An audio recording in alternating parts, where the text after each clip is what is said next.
With the issues of significant overcrowding in prisons, the question is, how do wardens prevent sex from happening as noted by the former commissioner? And the question many ask is, if prisoners are bold enough to make improper advances in the presence of the commissioner, what happens when no official is in sight?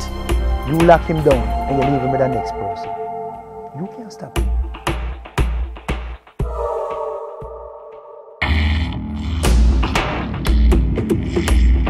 We have to sort of categorize sex by force and having sex willfully. The type of sex slave that occur in our prison, those are the things I'm worried about.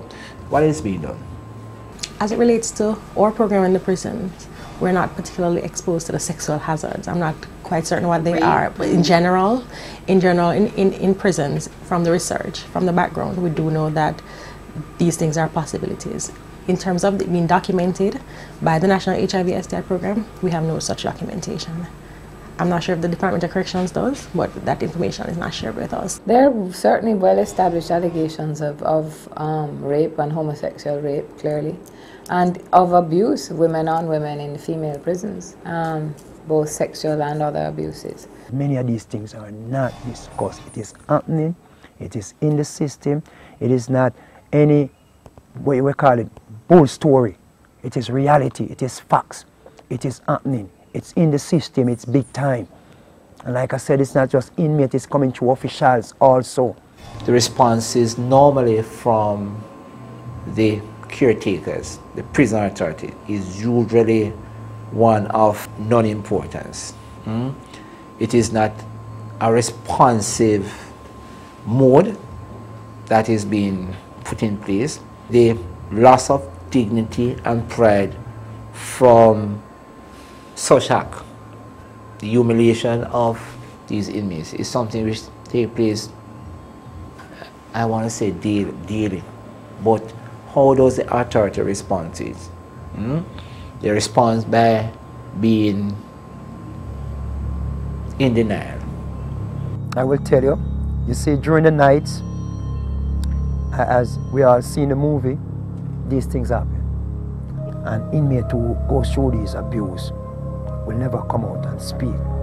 They are so hurt, they are so destroyed, that sometimes it is hard for even them to even explain. And all you can hear is scream. You are from a block over another side, and it's not that you're going to see these things because every man is in a housing. It's not just inmates, but officials.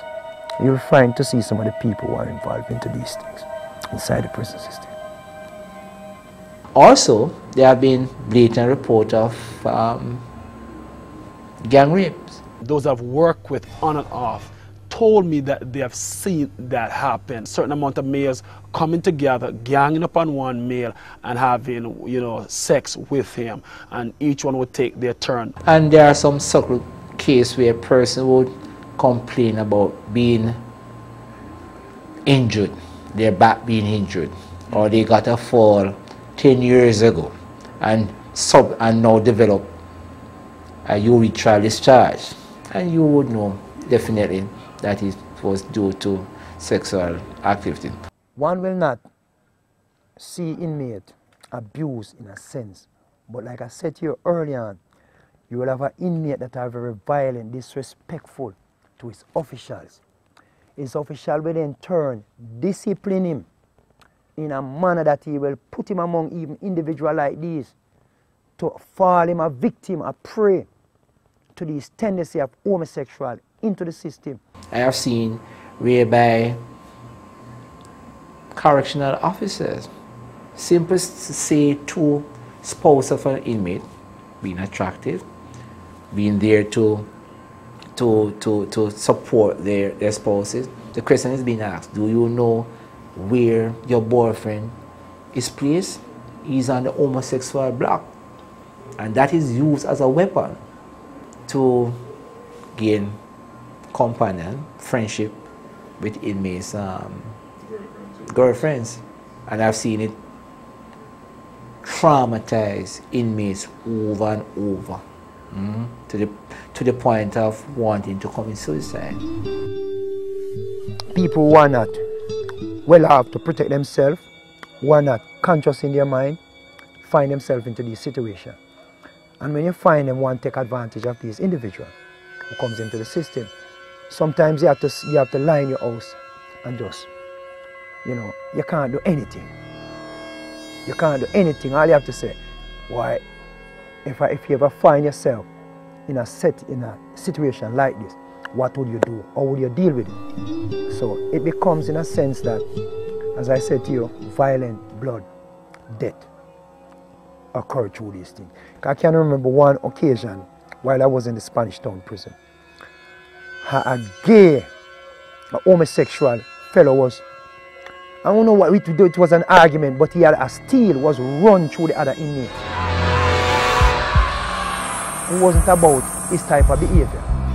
And it was like nothing, because these people are more, I would tell you, it seems as if they have more privilege in prison. They have more rights in prison. They can do anything and get away with it. So much example where persons who were caught molesting other inmates were beaten, and guess who they were beaten by? Same abusers, other abusers, who I know from my experience there, and based on what has been reported to me, and based on what those inmates have reported to me who were involved, that these were persons who were continuously involved in sex. There is only one case I can ever remember so far whereby somebody was prosecuted for such act, and that was in about 2003 when I reported such a matter, calling the police. I probably breached all act by stepping the person, the superintendent, because it was traumatic for me too, to see how what they did to this young man. Most of these acts, especially rape, to the caregiver, the health caregiver, it must be traumatizing. It's a depressing situation for me to see men who are feminized and used as sex slaves. And this is what takes place. I've seen take place in our prison. Man, it's your worst nightmare you could have ever think about. We cannot be like the chicken with the head in the sand. No need to hush it, cover it up, sweep it on the rug. We need to say up front, this is what is happening. Stop lying about it. Stop covering about it and say this is what's happening. We need to make the public aware. The authorities need to ask the government, make a proposal to the government. People need to be forewarned, because to be forewarned is to be forearmed. Then you can protect yourself. We operate within the realm of a no condom zone. I believe in being sensible at all times. If something's occurring, then protect. Giving males condom, issuing condoms, that is